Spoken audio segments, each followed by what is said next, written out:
നമസ്കാരം. കഴിഞ്ഞ 2-3 തെരഞ്ഞെടുപ്പുകളിലായി പാലക്കാട് നിയോജക മണ്ഡലം കേരളത്തിൽ ശ്രദ്ധാകേന്ദ്രമാവുകയാണ്. അതിൻ്റെ ഏറ്റവും പ്രധാനപ്പെട്ട കാരണം BJP അവിടെ ശക്തി ആർജിക്കുന്നു എന്നുള്ളതാണ്.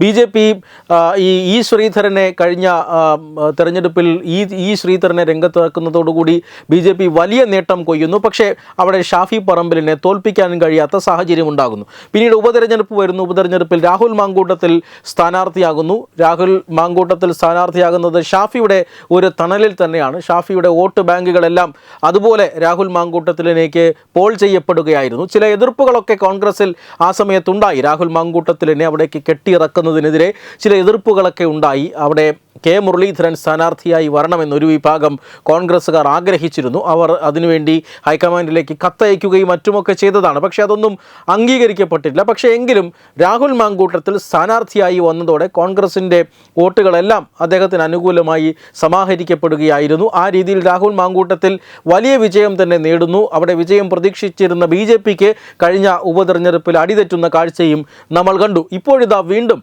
പാലക്കാട് നിയമസഭാ മണ്ഡലം ശ്രദ്ധാകേന്ദ്രമാവുകയാണ്. അവിടെ ഉണ്ണി മുകുന്ദൻ മത്സരിക്കാൻ പോകുന്നു എന്ന വാർത്തയാണ് പാലക്കാടിനെ ഇപ്പോൾ വീണ്ടും ചർച്ചയായിരിക്കുന്നത്. അതിനു മുമ്പും പാലക്കാട് ചർച്ചയാകുന്നതിന് ഒരു പ്രധാനപ്പെട്ട കാരണമുണ്ട്. കാരണം രാഹുൽ മാങ്കൂട്ടത്തിലൊരു ഹീറോയെ പോലെയാണ് കഴിഞ്ഞ ഉപതെരഞ്ഞെടുപ്പിൽ പാലക്കാട് അവതരിപ്പിച്ചത്. പക്ഷേ ഇന്ന് രാഹുൽ മാങ്കൂട്ടത്തിലൊരു വില്ലനായി മാറിയിരിക്കുന്നു. പാലക്കാട്ടെ ജനങ്ങൾ തിരഞ്ഞെടുത്ത് അയച്ച ഒരു MLA ഏതാനും മാസങ്ങൾക്കകം തന്നെ അവരുടെ ഒരു വില്ലനായി മാറിയിരിക്കുന്നു. ഒരു വില്ലൻ കഥാപാത്രമായി മാറിയിരിക്കുന്നു. വളരെ കേരളം മുഴുവൻ ചർച്ച ചെയ്യപ്പെട്ട ഒരു ലൈംഗിക പീഡന കേസുമായി ബന്ധപ്പെട്ട് അദ്ദേഹം പ്രതിയായി മാറുന്നു. കോടതി കയറി ഇറങ്ങേണ്ട ഒരു സാഹചര്യം ഉണ്ടാകുന്നു. അതോടൊപ്പം തന്നെ പാലക്കാട് എന്ന നിയമസഭാ മണ്ഡലത്തിൽ സ്വന്തം MLAക്ക് കാലുകുത്താൻ സാധിക്കാത്ത ഒരു സാഹചര്യം ഉണ്ടായിരുന്നു.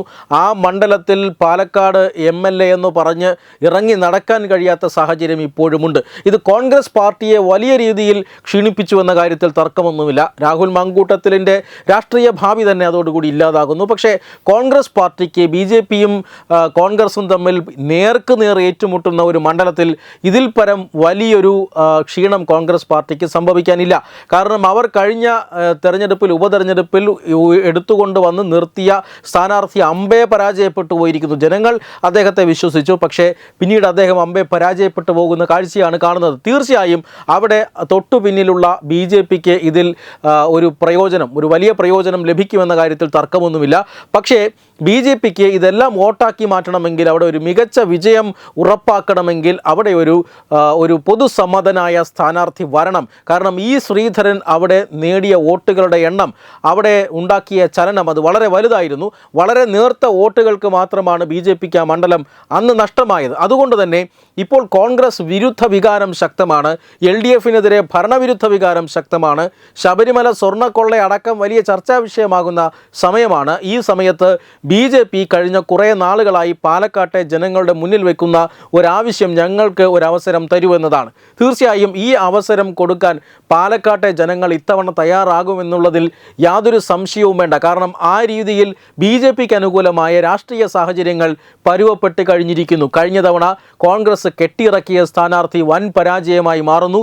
പിണറായി വിജയൻ്റെ എതിരെയുള്ള ഒരു വലിയ ജനവികാരം അത് പാലക്കാടും ബാധിക്കും. അതുകൊണ്ട് തന്നെ ഈ സാഹചര്യത്തിൽ രണ്ടാം സ്ഥാനത്തുള്ള BJPക്ക് വലിയ പിന്തുണ ഏറുകയും ചെയ്യും. ഈ സാഹചര്യത്തിൽ BJP ഉണ്ണി മുകുന്ദനെ പോലെയുള്ള ഒരു സ്ഥാനാർത്ഥിയെ രംഗത്തിറക്കിയാൽ വിജയം സുനിശ്ചിതമാണ് എന്ന് തന്നെയാണ് പലരും വിലയിരുത്തുന്നത്. ഉണ്ണി മുകുന്ദൻ സ്ഥാനാർത്ഥിയാകുമെന്ന വാർത്ത വരുന്നുണ്ട്. അത് സത്യമാണോ ഇല്ലയോ എന്നറിയില്ല. കാരണം ഓരോ മണ്ഡലത്തെക്കുറിച്ചും കേരളത്തിൽ BJP സ്ഥാനാർത്ഥികളെക്കുറിച്ച് വലിയ ചർച്ചകളും വിവാദങ്ങളും ഒക്കെ നടക്കുന്നുണ്ട്. ഈ ചർച്ചകൾ ഒരു പക്ഷേ യാഥാർത്ഥ്യത്തിന് നിരക്കുന്നതിനും അപ്പുറത്തേക്ക് പോയേക്കാം. ഉദാഹരണത്തിന് വട്ടിയൂർക്കാവ് മണ്ഡലത്തിൽ ആരൊക്കെയോ മത്സരിക്കുന്നു, ആരൊക്കെയോ തമ്മിൽ അടിയാണ് എന്നിങ്ങനെയൊക്കെയുള്ള വാർത്തകൾ പരക്കുന്നുണ്ട്. പക്ഷേ ആ രീതിയിൽ തന്നെയാണോ ഉണ്ണി മുകുന്ദൻ്റെ പേര് പാലക്കാട് പറഞ്ഞു കേൾക്കുന്നത് എന്നറിയില്ല. പക്ഷേ ഉണ്ണി മുകുന്ദൻ വന്നാലും ഇല്ലെങ്കിലും ഒരു കാര്യം ഉറപ്പാണ്, BJPക്ക് അനുകൂലമായ രാഷ്ട്രീയ സാഹചര്യം അവിടെയുണ്ട്. ആ രാഷ്ട്രീയ സാഹചര്യം ക്രോസ് വോട്ടിംഗ് പോലെയുള്ള ചില സാഹചര്യങ്ങൾ കൊണ്ട് നഷ്ടപ്പെട്ടേക്കാം. കാരണം കോൺഗ്രസ്സിന് ഇനിയൊന്നും നഷ്ടപ്പെടാനില്ല.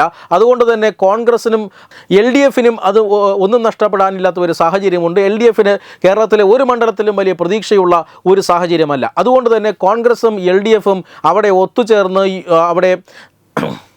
അതുകൊണ്ട് തന്നെ കോൺഗ്രസും LDFും അവിടെ ഒത്തുചേർന്ന് ക്രോസ് വോട്ടിംഗ് എന്ന ഒരു പാറ്റേൺ രൂപപ്പെട്ടാൽ അത് BJPക്ക് വലിയ ക്ഷീണമുണ്ടാക്കും. കപ്പിനും ചുണ്ടിനുമിടയിൽ പാലക്കാട് നിയമസഭാ മണ്ഡലം നഷ്ടപ്പെടുന്ന ഒരു സാഹചര്യം ഉണ്ടാകും. ഇതൊഴിവാക്കാൻ തീർച്ചയായും ഒരു സെലിബ്രിറ്റി സ്ഥാനാർത്ഥി അല്ലെങ്കിൽ ഒരു പൊതുസമ്മതൻ BJPക്ക് വേണ്ടി അവിടെ മത്സരിക്കുന്നത് നല്ലതാകും എന്നാണ് ഒരുപക്ഷെ സംസ്ഥാന ഘടകവും BJPയുടെ കേന്ദ്ര നേതൃത്വവുമൊക്കെ വിലയിരുത്തുന്നത് എങ്കിൽ തീർച്ചയായും അതൊരു നല്ല വിലയിരുത്തലായിരിക്കും.